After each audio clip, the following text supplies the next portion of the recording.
exercise is a 90-90 hip extension. Now, the position of our legs, one is an external rotation and one is an internal rotation. So it's also good for a little bit of that end range, internal and external hip mobility.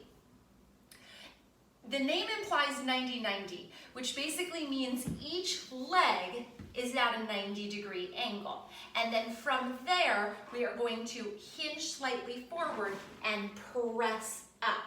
Now, depending upon your comfortability to be in this internally and externally rotated position, you might have to draw your legs in just a little bit.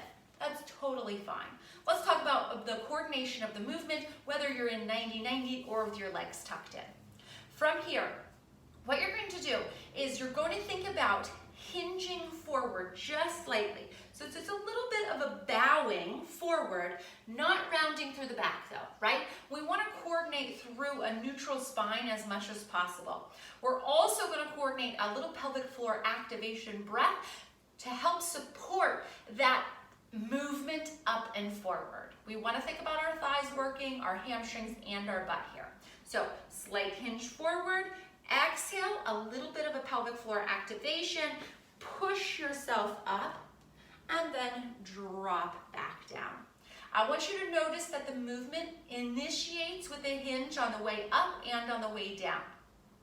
Hinge, exhale, engaged, all the way up, full hip extension, standing tall, hinge back over and come down. So, do we need to have a pelvic floor activation with every single one of these reps? Absolutely not. But this is a good opportunity to feel, can you engage that pelvic floor? Find that support from that pelvic floor that feels like it's zippering up through your abdominals right before the movement occurs. Think about finding full hip extension and controlling the movement up as well as the wave down. When you do this exercise, you'll want to make sure that you do a certain number with your legs internally and externally rotated on both sides.